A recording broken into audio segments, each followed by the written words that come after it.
So, we're ready to get started with social studies. And you might think, didn't we just talk about social studies?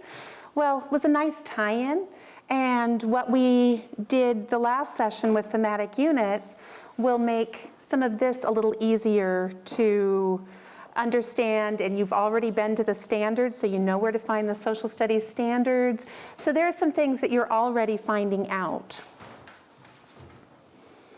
So, what is the purpose of social studies? On the NAD website, there is this core curriculum.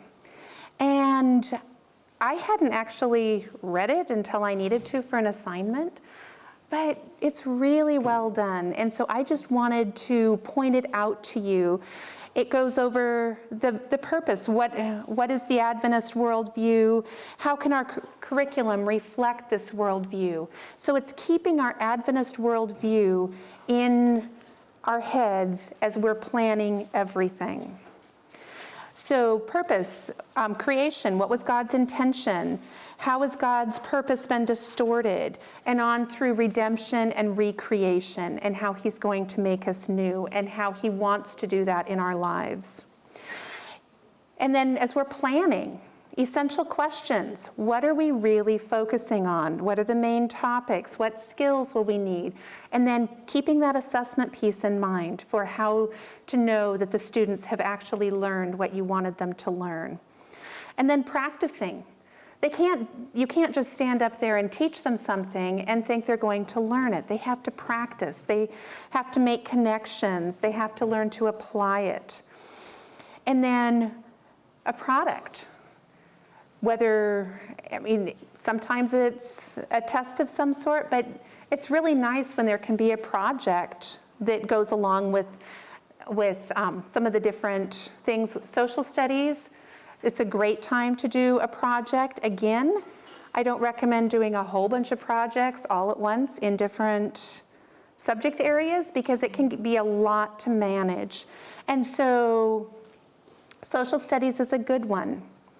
And then, of course, the formative assessment, summative assessment that Shanina was talking about. And so my question is, why do we study the past? So we don't make the same mistakes. Wouldn't that be nice? The past affects the present. And the choices that we make now affect our future. What type of future are we looking for as Christians? So, social studies standards.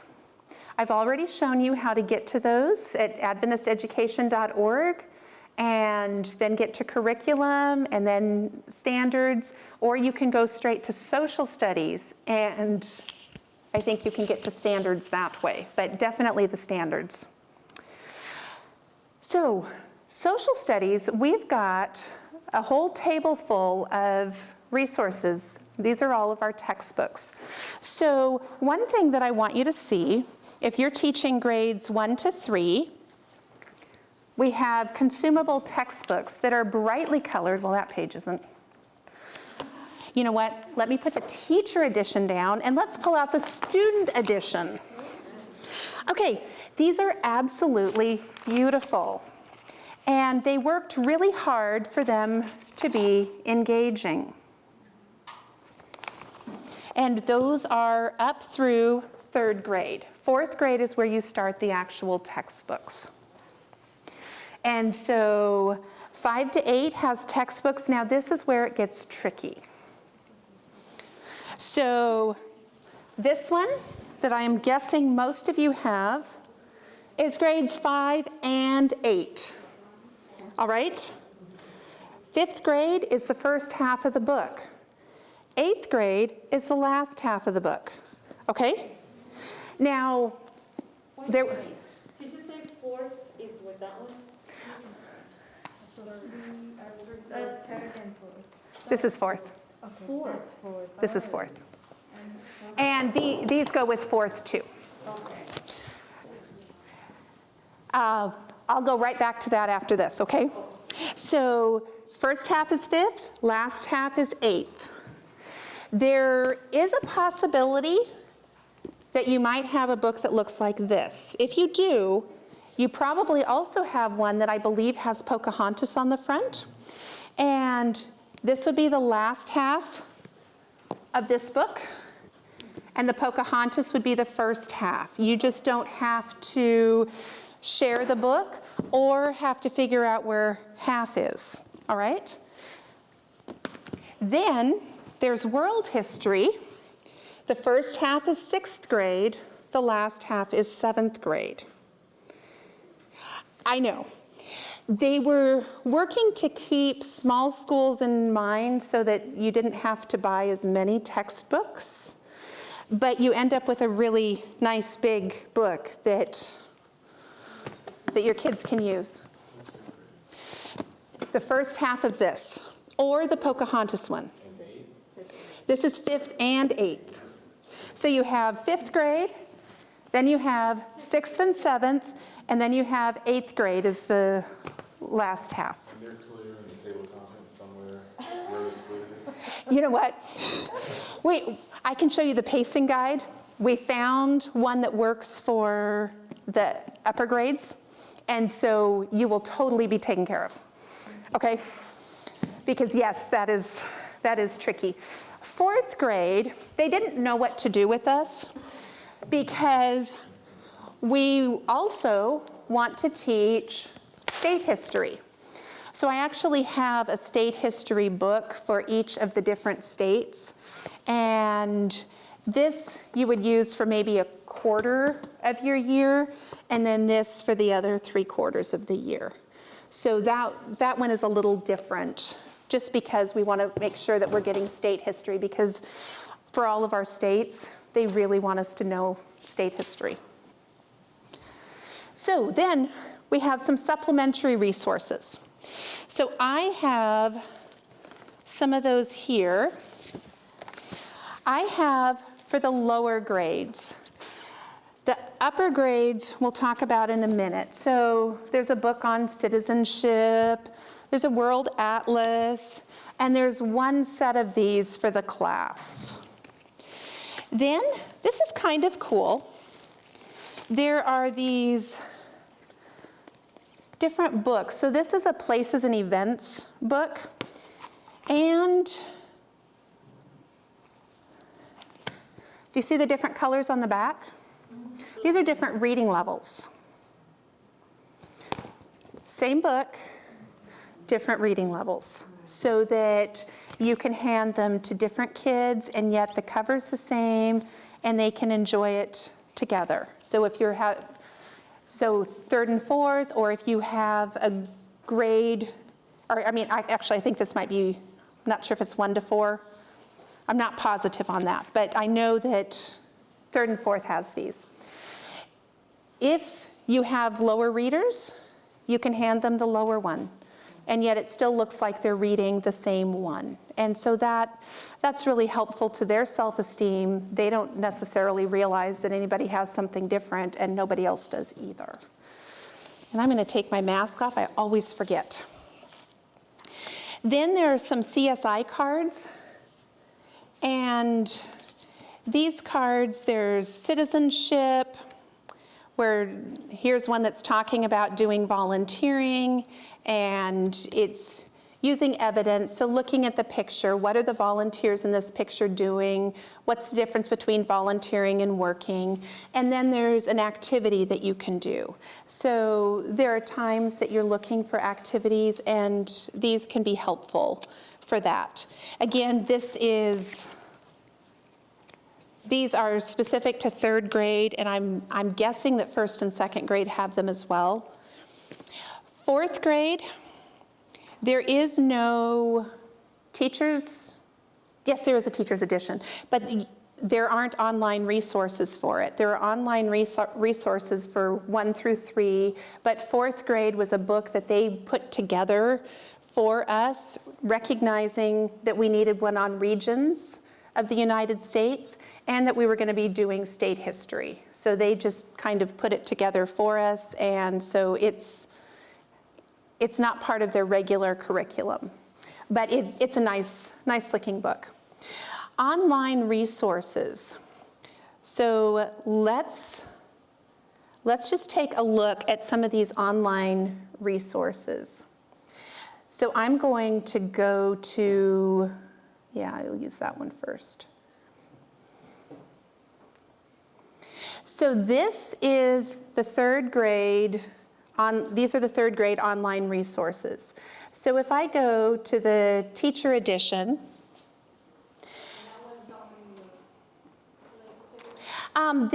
no, it's not. This is something that you will need to get a login for from your conference, from your school, and so be in touch with your principal if you have one, otherwise conference superintendent, and they'll have to figure out how to get you login information. For grades 1 to 4, I don't really use it because there's not a lot here. The pictures that are here are the same pictures that you can find in the book pretty much. And so it isn't anything that's really terribly exciting to me. You can get to the page in the student edition, I thought.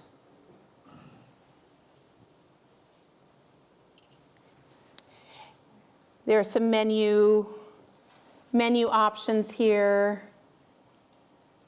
So here we have pages that we can show. And so that way you could show it and you could all be doing it together. But let's log out of this.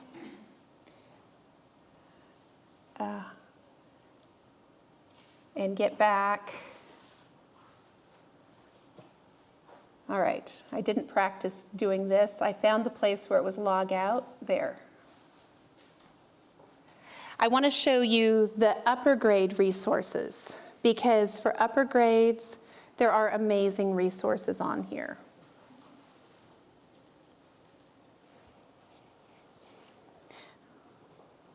So here you can see the Sacagawea book, which would be 5th grade.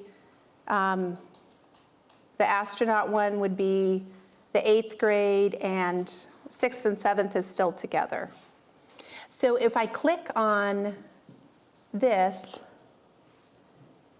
when you look at the resources, there are activities and worksheets, there's art, there's assessments, there's biographies, there's critical thinking skills, just all of these different things. And here, I just clicked on resources. There's just so many. There are videos, tons of videos that you can watch and that will just really improve or give you extra resources so that your social studies curriculum can be as engaging as possible. Yes?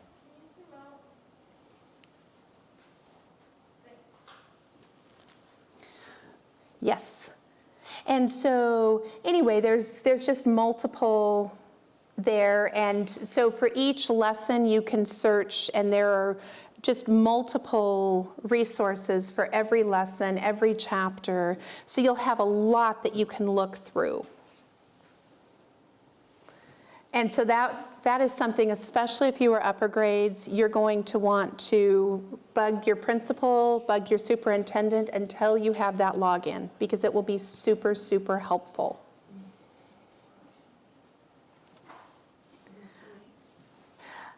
So, I showed you the grades 1 to 3 textbooks, and I showed you the extra things. One thing about these consumable textbooks is while they're colorful and information rich, there is a lot of writing.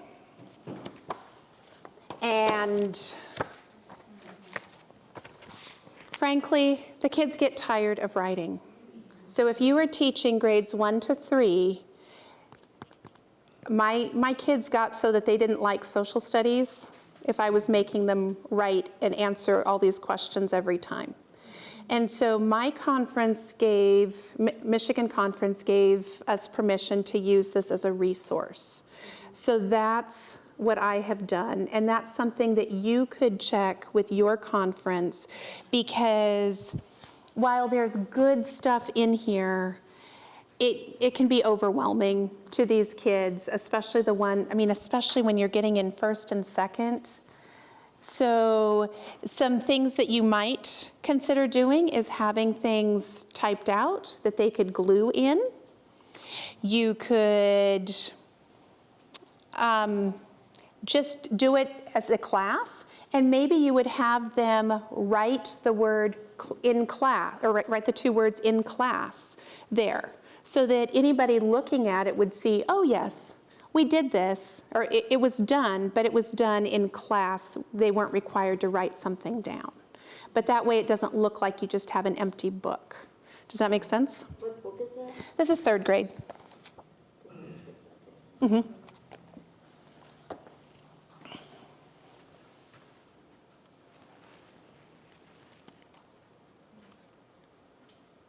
So I showed you the online resources for that. Now, what I've shown you so far is for those of you that are doing 2 grades, 3 grades. Now we're going to get to the So Smart curriculum. So this is for those that teach grades 1 to 4, grades 5 to 8. This is where you're going to find your cycles that really help you with your work. And so we'll look, there are lessons there. You can use it for your year-long plans, your daily plans. There's a lot that has already been done for you. So let's take a look at that. So again, if you have this page bookmarked, then I just go to curriculum, and I go to social studies, and I go to So Smart resources. Now, So Smart, it's one of those words that you just have to learn goes with social studies. Here, the actual meaning of it is social studies management and resource tool. So Smart for multi-grade classrooms. So this is just for social studies. So there is a manual, and here at the Lake Union, they have the manual printed out and stuck in a binder. It's also online, and so, but this is a way that you might want to do it if you are teaching grades 1 to 4 or 5 to 8. Because again, if you're only teaching 2 or 3 grades, then you're on a cycle where you're just teaching one grade level at a time. But this is where you're teaching multiple. So here are the different cycles. So currently we are on cycle 1. So if you are teaching grades 1 to 4 or 5 to 8, then you're going to look at cycle 1. There's lower and upper. Lower is the 1 to 4. And so right here, this gives you the pacing, and because grades 1 to 4, the reading level, everything is spread out so much, they actually do a little bit of each of these books every single year. So these 4 books, there will be a quarter or so each year from each of these books, spread out over the 4 years. Does that make sense? The 5 through 8,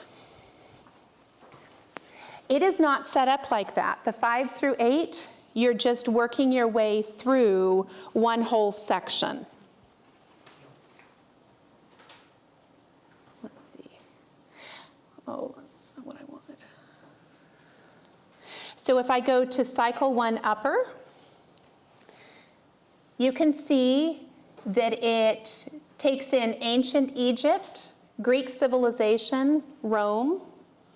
And so that's going to be found in this book here. And the whole year is that first section of this book. All right, and then the next year takes in another grade level of this. And so there's no mixing, because we're not going to mix world history and US history, and we're not going to jump around in US history from current times back to explorers. And so they keep those in the same chunks that they are in the textbooks.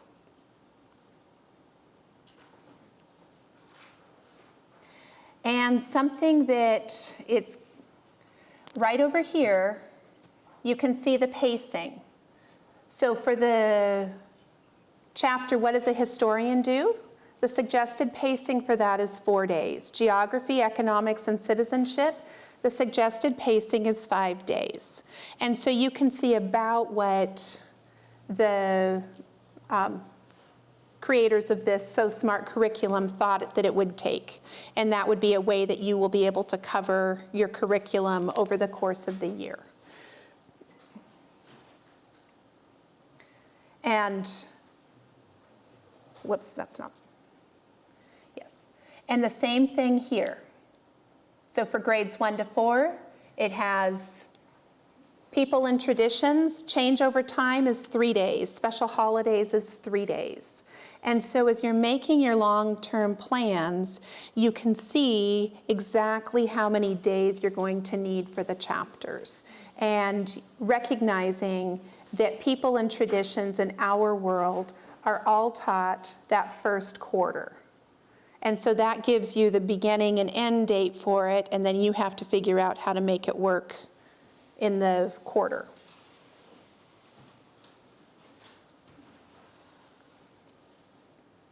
All right.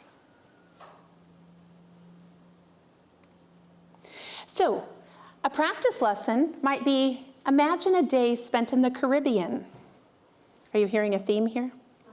Describe what you might see, feel, hear, and do on that day. This could be a great assessment that would go with your study on the Caribbean. You could have the kids work in groups to make a poster, a skit, or a diorama. I mean, you can have them show their learning in different ways. And you can also bring in the maritime climate, because you have the ocean that's right there that affects the climate. Another one, this would be an upper grade one, write an essay about how Lincoln's assassination changed the course of history. And I was thinking it would be interesting even to have that one split up into groups, and so that you would have the different groups really fleshing out the reasons, and then you could put it all back together, and then this could even be an assessment of whether they understood that or not. Then I was pleased that we had the little cuties today, because this is something that can be done at any grade level. Peeling an orange and working to make that peel lay flat. You've seen that for maps. But it's a very good representation of how when we take a map of the whole world, you can't just take that and lay it flat. When you lay it flat, there are all these broken areas in your little cutie. Now we're getting into something, this is something I use a lot with social studies. I teach 3rd and 4th.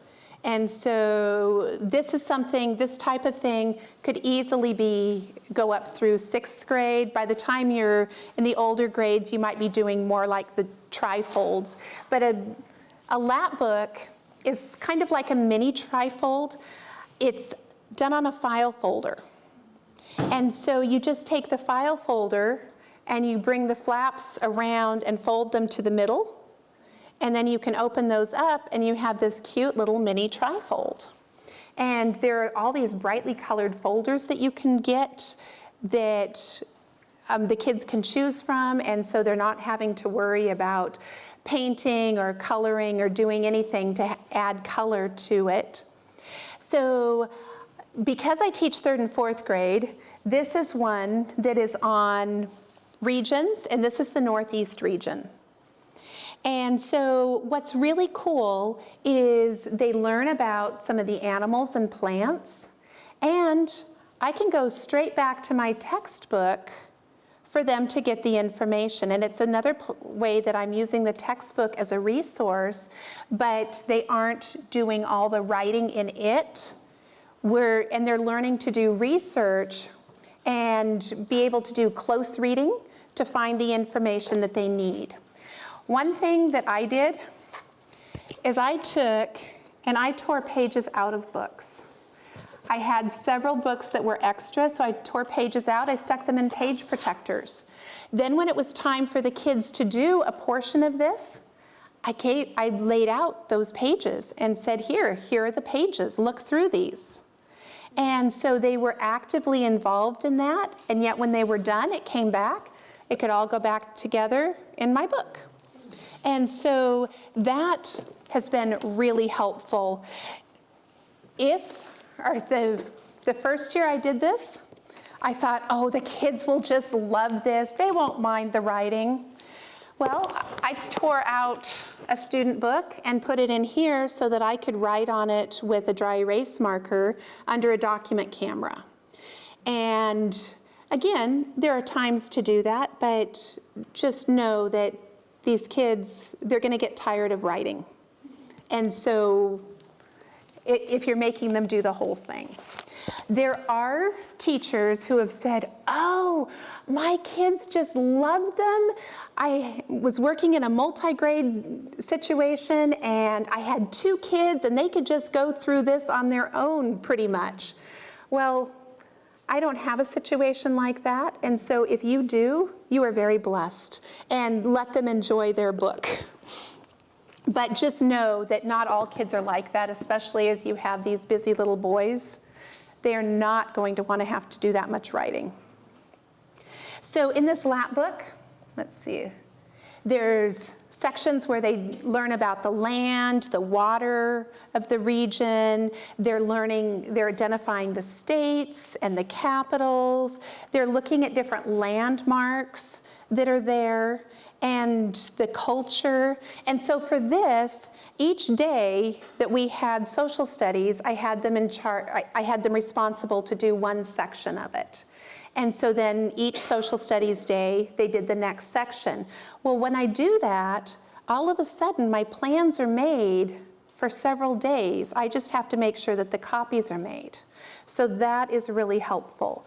And I know that I'm showing this for 3rd and 4th, but I went on to Teachers Pay Teachers last year, and I found lap books that are editable or that have nothing on them.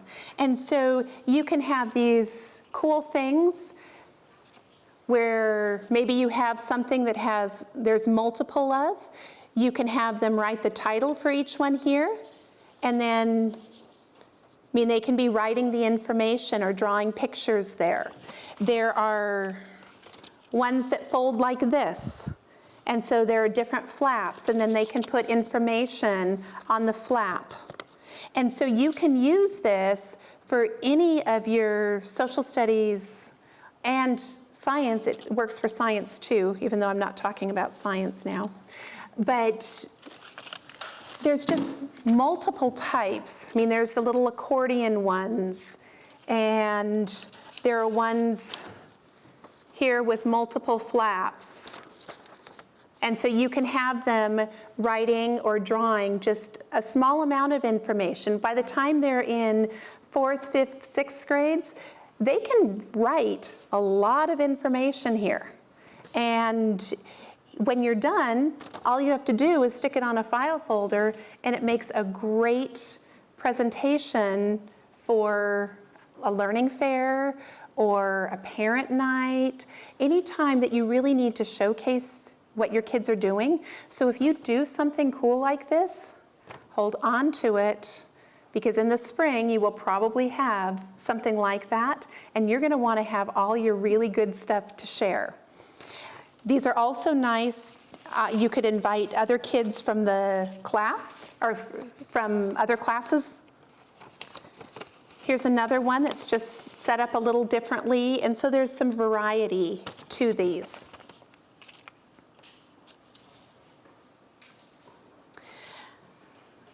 What's really nice is they're customizable. And so you can do with it whatever works for you.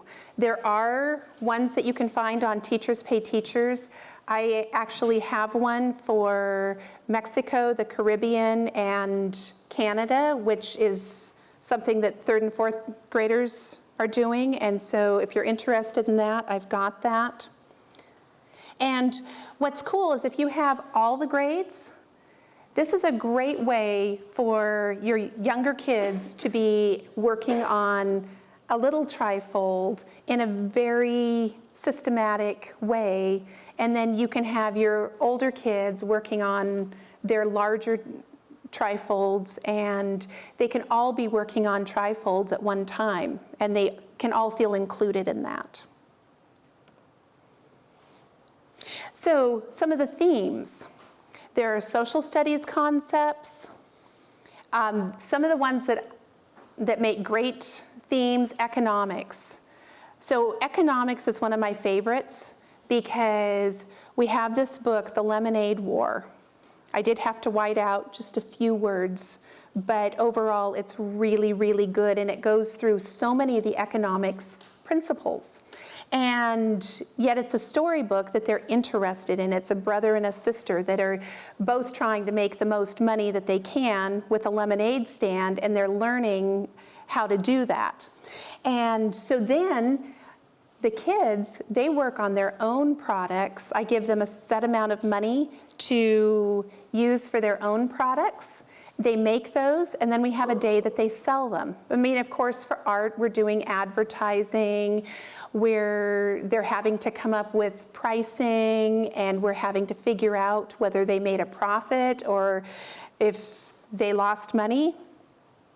Another one that's fun to do is government. That's one that you can really make real life. At the end of one year, I had students, fidget spinners were really big. And so we went through a whole process of creating a rule. I mean, they were initiating an idea, and we went through creating this law that for the last day and a half of school, they could have fidget spinners. It was a win because they were very invested, and the last day and a half, they're going to be crazy no matter what, and so fidget spinners aren't going to make them any crazier. Country, continent, section of history, those are all great ways to bring in the themes to that. Again, remember your purpose. The past affects the present, and the choices that we make now affect the future. What type of future do we want as Christians? So for planning, we were looking, and kind of like science, which we did find the pacing guide for that. If someone can find the pacing guide for social studies, I would be very, very grateful. If not, Sherry and I worked really hard for grades 1 to 4, and we have a pacing guide for you. So it tells how many days for each of the chapters and what quarter to do that. So with this, most of your long-range plans will be done. You should be able to do this pretty quickly. Grade 4. All right. Grade 4, you could easily spend the entire year going through this book.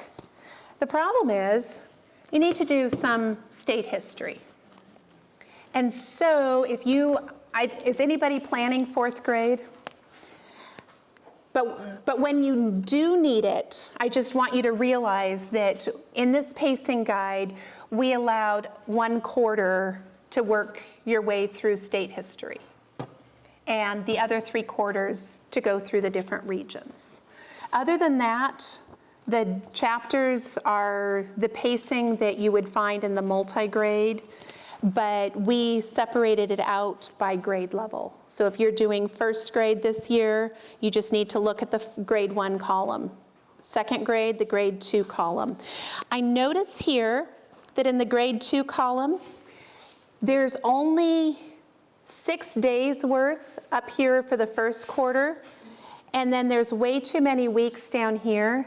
So it should be about 16 weeks each quarter, so you're going to need to put some of the ones that are down here in the second quarter up in first quarter to make the days work. All right? Any questions on this? This is for grades 1 to 4. Okay. Yes. Can we get a copy? I have copies that I will be handing out to you. No, I don't need the grades 1 through 4, but just to get an idea of what you do. I am giving this to you because we could not find the pacing guide in the books. And if we can't find it, and we have done a lot of looking, it's obviously not a very logical place that it's been put. And so we wanted you to have something that would be easy to look at and you could just use, okay? Upper grades, yours, we're gonna go back to the So Smart curriculum, because if you go to the So Smart, we discovered, I wonder if I had one more slide I was supposed to show you. Okay. We discovered that 5th grade is cycle 2 on the So Smart upper chart. 6th grade is cycle 1. 7th grade is cycle 3. 8th grade is cycle 4. So when you go there, you can look at the pacing guide that they have. So let's take a look at that, just to make sure. Let's see, did I have that one? Okay, so if we go to cycle 1 upper, we go to our chart. So this one, which is 6th grade, this is basically what you're going to be doing for your long-range plan. It gives you the chapter titles. It gives you the number of days about. And so it's not that the number of days can't ever change, but this is about right. Does that make sense? The other thing that I did not show you because I was just showing you the chart, but let's look at quarter 1 in the upper grades. Take a look here. The topic is, what does a historian do? It goes through the standards. This is upper grades again. Lower grades has this too. It has the objectives, vocabulary, it has the resources, it has the videos and the digital lesson plans from your textbook. And then there's some Brain Pop videos, and I discovered that a lot of those Brain Pop videos are actually on YouTube. So if you do a search for this Brain Pop video, I was finding multiple that were up on YouTube. And so even if you don't have a Brain Pop subscription, you can still show these to your kids. And so here it tells you the pacing. It gives you assessments, instructional ideas, and then it goes on to the next one. You have the same thing for grades 1 to 4. And so as you're doing your daily lesson plans, this could be helpful because it is already giving you some ideas of things that you can do. So let's just take a quick look at the lower one, and is that just, okay. So here, change over time. Pacing is 3 days. Again, you have your standards. Discuss how people and events shape history. It tells you which of the books you're looking at, Our Community and Beyond, which would be this one here. And it tells you what video you can watch. Then there are there's a Big Ideas project that is actually in the book that you could find. There's a Brain Pop Junior video that you can, again, you can find at least some of these on YouTube. I won't guarantee that they're all there, but the ones that I checked were coming up there. And so If you're teaching 1 to 4, these are your lesson plans that are very, very helpful. Yes. So when you're saying 1 to 4, are you including English in that? I'm not. I'm not. Now, if you're really creative, you can find where your textbook is, and you could find the lesson plans that go with that. But for just the 2 grades, often it's just as easy to look in the teacher's edition of the textbooks that you have. So this would be for grades 1 to 4, where they're doing everything together, or grades 5 to 8, where you're doing everything together. All right? Are there any questions about how I got someplace or on what, any of the things that I've presented? That's like, This one? yeah. Okay, so if you, again, go to adventisteducation.org, and I have mine bookmarked here. I click on curriculum, and then you go to social, under elementary. There are 2, you can see here, there are actually 2 columns that are both elementary. The black or the dark blue, whatever it is. And so you just go to social studies.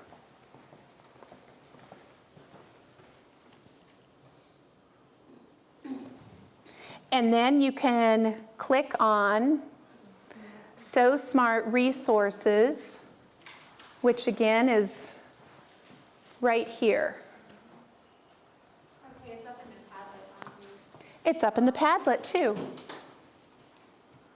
And then you just click on So Smart Resources, and you can print out the entire thing if you're teaching in a school where this is the curriculum that you're going to be using. Again, those of you with 3rd and 4th, 5th and 6th, 7th and 8th, you're going to be flip-flopping curriculum. Yes? On the upper grade, so the 5th through 8th grade, Mm-hmm. there are workbooks that you can order additionally, but you don't have to order them. You can save money, they're all available online.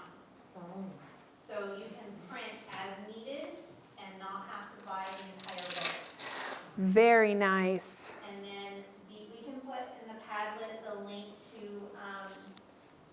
the Learn 360 and BrainPop, the tech resources that are available. The NAD's worked out discounted contracts, I guess you could say. And so we'll link that. If you're an Perfect. administrator, you can use that to do your tech order.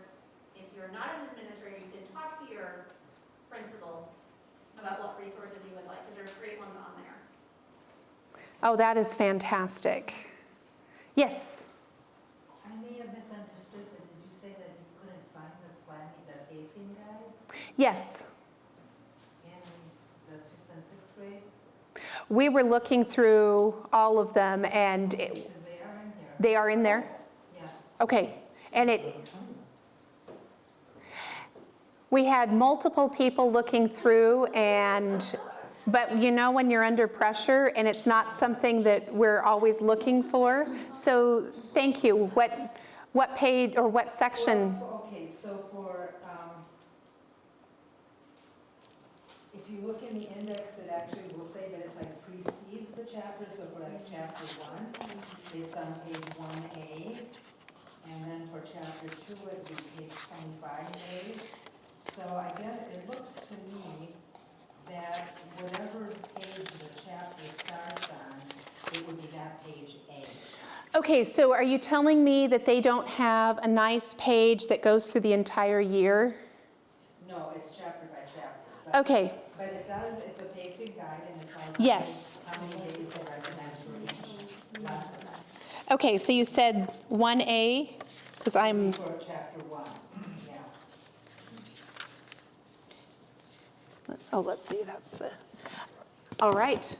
One of the things about using the So Smart is you can see the whole year at one time, because I get frustrated having to go through and find it just at the beginning of each chapter. And so I am so glad to know it's there, and that will be very helpful to you, but you still might enjoy having the one sheet that has all the information. Can I see the slide that had the, is it like for grade 5s, you could go to Oh, yes. this cycle or whatever? Or that one, yes. Yes. Thank you. What's that? All right.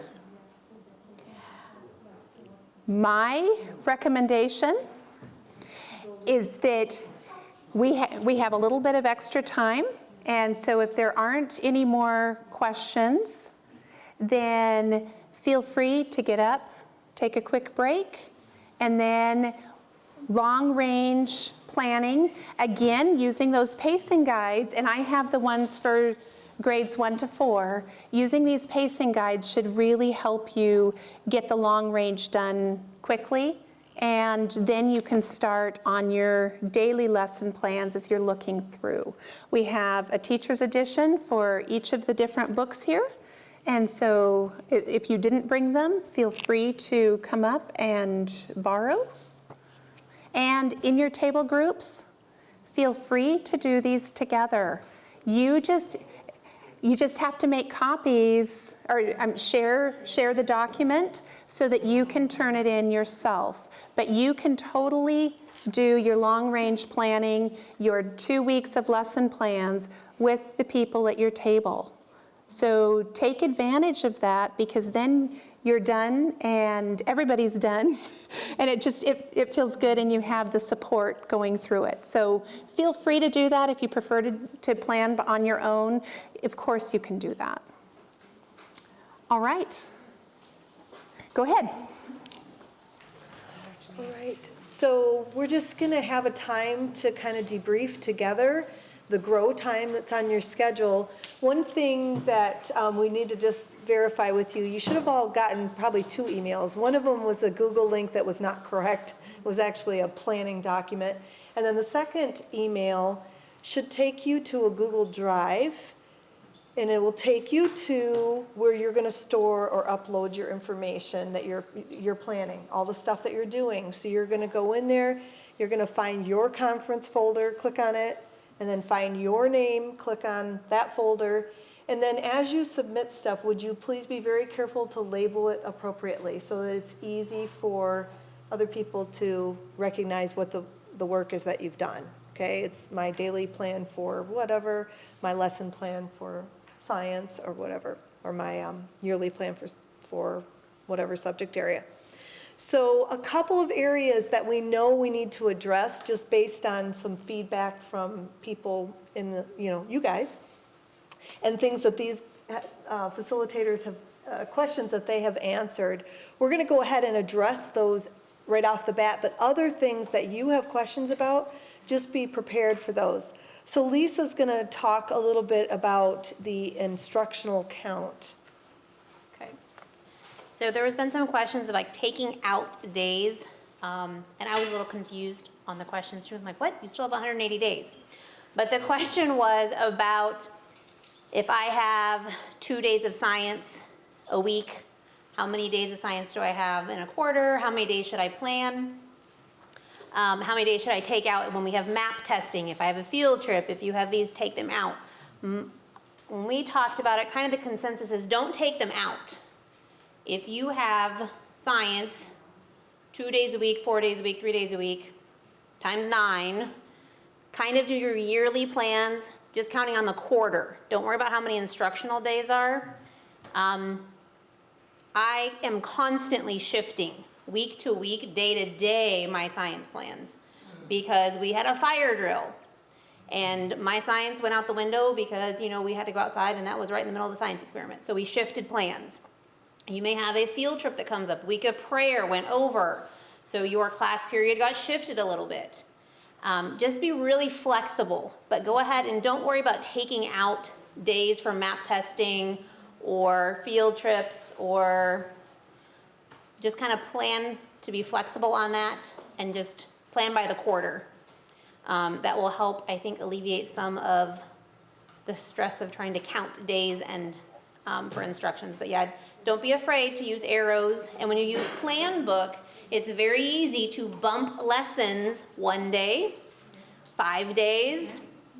I have bumped several days because of testing or disasters that come up, or you're sick, or half of your kids are sick, or you go into, e-learning randomly. So just be really flexible. It doesn't have to be set in stone. Oh, wait. And Lisa, I you're also plug, yes. Yep. If you are an Indiana teacher, I am going to talk to Mr. Cousins and see if he can stay after on Thursday. We'd like to talk to you kind of about some of the testing and expectations for our Indiana schools, because we have state testing. I don't know if Wisconsin, you do state testing. I don't know. Okay, so I guess special for Indiana teachers. So we have to prepare for. They do state testing? Yeah, or exam. Okay. Okay, so for Indiana teachers, Wisconsin, we can talk to your superintendent too, to see if there's anything special that you need to do to help prepare your students for those state testings. Thank you so much, Lisa. You heard that key word, flexible, right? Got to be flexible. So Emily's going to comment a little bit about the expectation for what does a day mean in your pacing guides? 1 day, what is that? How many minutes is that? So on the pacing guides that we made for the alternation combos, like 3, 4, 5, 6, it says, 3 days. That is based on a 60-minute day. So if you only have 40 or 45 minutes to teach science or social studies, just know that you have that extra 20 minutes that you'll need to plan for elsewhere. So it's technically like a day and a half, right, per whatever day we have on there. So if it's 3 days, it's really going to be like 5 or 6 days. Yep. So between 5 and 6 days for each of, if you have a 40-minute period or whatever. If you have a 30-minute period every day, then that's going to be 6 days instead of 3. Does that make sense? Okay, good. Thank you. Yeah, and how many days a week you're teaching that class too, right? Right. Yep. Because I remember planning when I was teaching the lower grades, I taught science 2 days and I taught social studies 2 days. So I could have a little longer because you cannot get everything ready for a science experiment and do it with, 12 first or fourth graders in 30 minutes. Good luck with that, right? So, yeah, sometimes that helps too. So Jody's going to talk about clarification with subject areas and how you're planning for 2 weeks, but that does not necessarily mean your first 2 weeks. Exactly. She'll explain that. So, as we were talking in our group, we're looking for the first 2 weeks of academic plans. And so the first few days, you may be making something, a special project for back to school night, because when parents are coming into your building, it's very nice to have something already there that they can see, oh, look, my child is already doing things, they're already learning, and it just gives them warm feelings towards you and the school. So those are good things. Teaching procedures. It's also so important to have relationship building activities that you're doing. And so just because you have these 2 weeks of lesson plans, you cannot just jump in the first day and have these kids ready to do all of these things.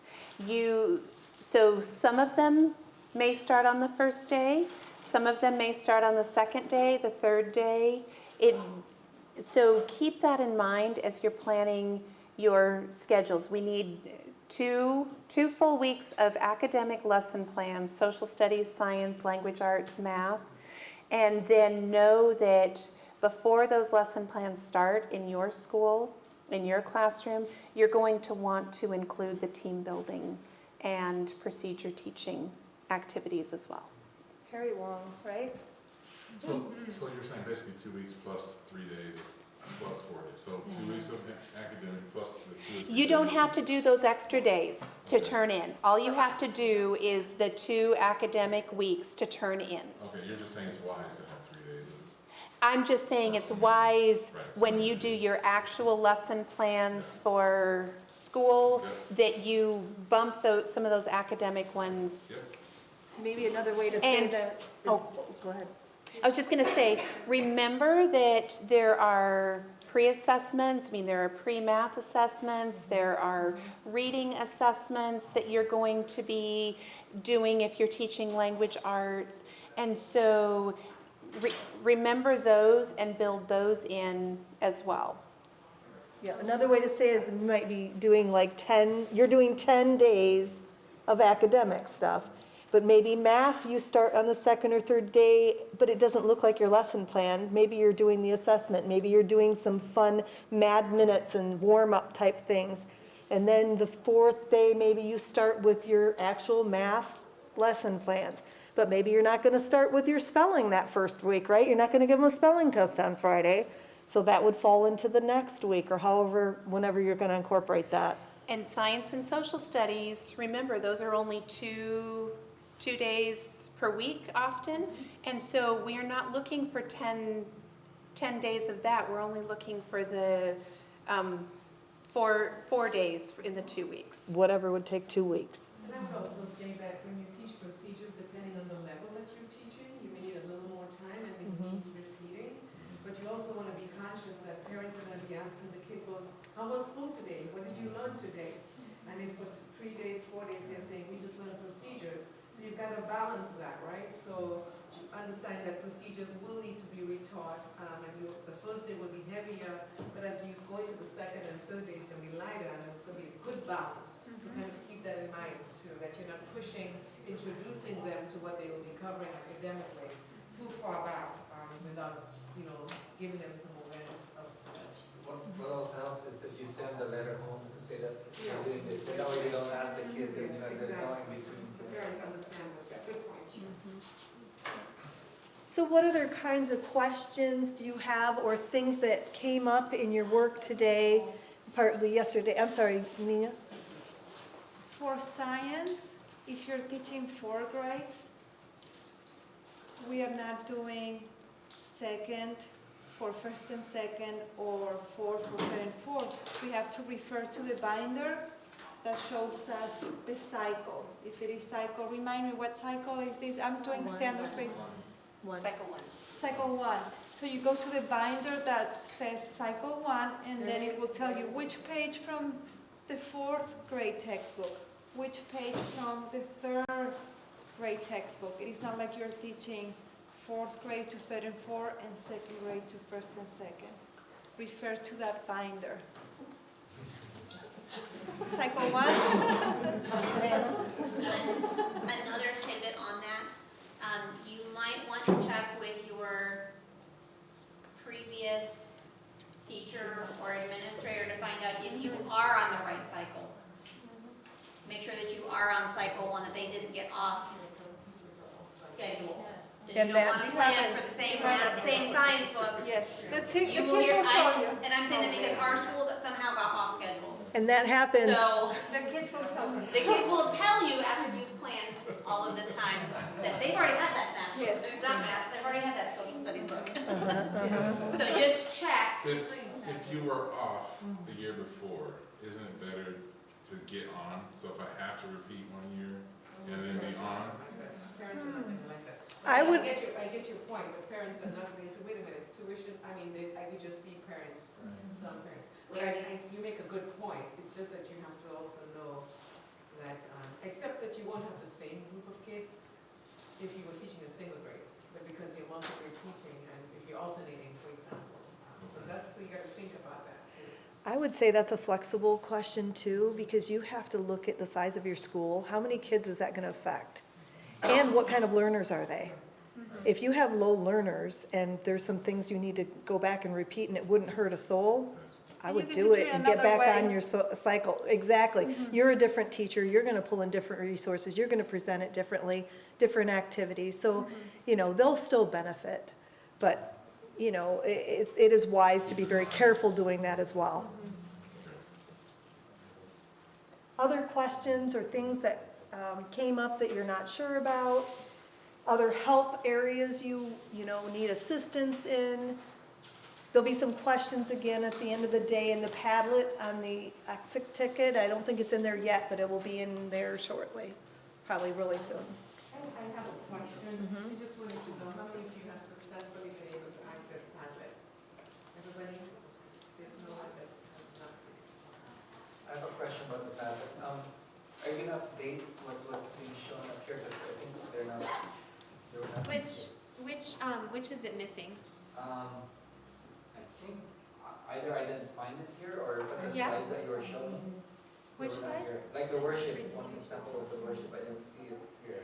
Oh, yeah, maybe It's try there, because I refreshing it. looked at it. I checked it and everything to make sure it was the right one. They did, there was an old one in there, but if you try refreshing, it should be there, Okay, hopefully. let me check it again.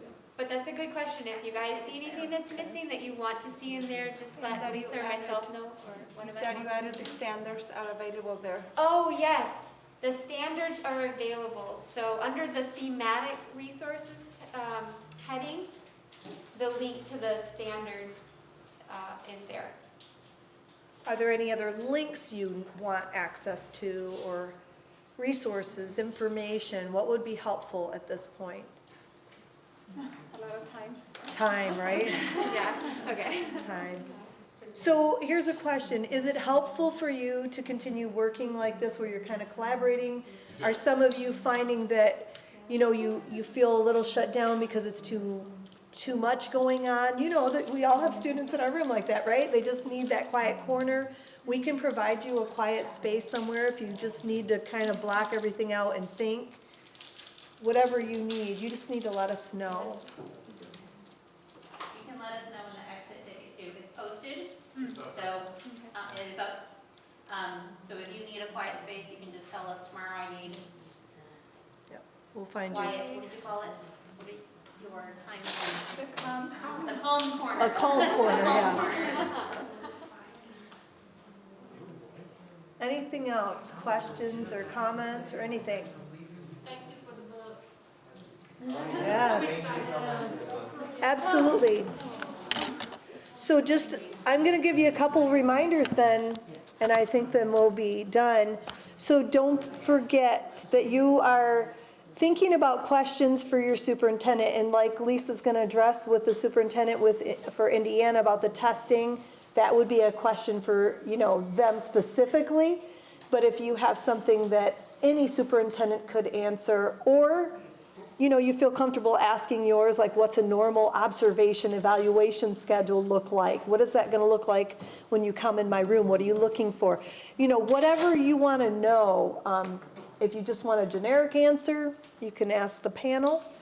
The exit ticket we talked about, the kindergarten at 5:30 in 8 minutes, upstairs in the chapel with Jody, right? And also, the people that stayed at the Courtyard, or you're staying at the Courtyard Hotel, please see Sherry right back there, when we're finished here, because she has something to talk to you about for breakfast, because I understand they're not serving breakfast. She's got a Band-Aid for that.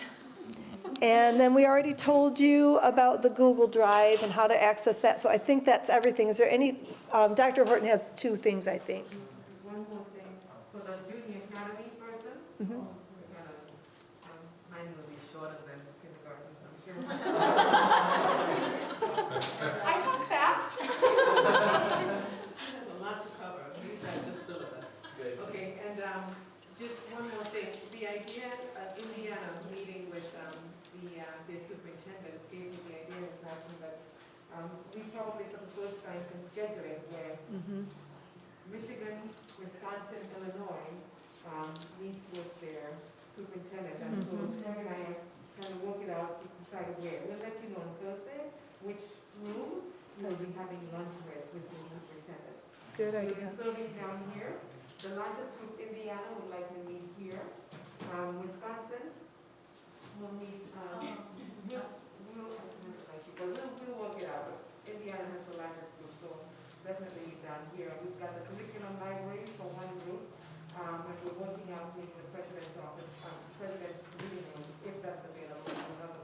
chapel? And then the workroom for another, there's a little workroom between our office and the hall, so we have a group, maybe even have to see, so. It's three of us, three people. Great. All right, so. Did you have one more announcement, Dr. Horton? I think academic credit, oh, by the way, you signed up, right, whether you want to see the registrar? Okay, and she will help you to know what credits or what you need for academic, for your certification, for your conditionals. So what I'm thinking is that, for those of you who are wanting academic credits, I'm going to meet with you either tomorrow or Wednesday, just maybe further explain, but I would just need to know who would like to have one academic credit as a result of having gone through this process. Once again, it's a matter of turning in all of your lesson plans, daily lesson plans, and annual plans, which qualify you for one academic credit, and having been here for the duration of time. And if for some reason you have to leave, because it's being recorded, if you view that and your superintendent signs off on your viewing, if you miss 2 hours because you had to run off for some emergency situation, we just want to verify that. So one academic credit for 2, as I indicated yesterday, is the book, Harry Hong's book. So I'll just meet with you individually or as a group, either tomorrow or Thursday, once we have determined who would like to take this academic credit. Okay? And don't forget to sign up to see the registrar if you need to. The sheet is on the table there as you come in. I think that's it. Is that it? All right. Tomorrow we'll see you again at 8 o'clock. Shall we have a prayer here? Emily, would you have our closing prayer? Sure. Let's bow our heads. Father in heaven, thank you so much for your presence here today. Thank you, Lord, for taking us by our hand and help us to keep our hands in yours as we continue on this evening and planning and other things that we are doing. Thank you, Lord, for your help and your wisdom. Please continue to fill us with your spirit as we continue on preparing for this school year and our students and families. And just thank you for everybody that's here and the connections that are being made this week. We love you in Jesus' name. Amen. Amen.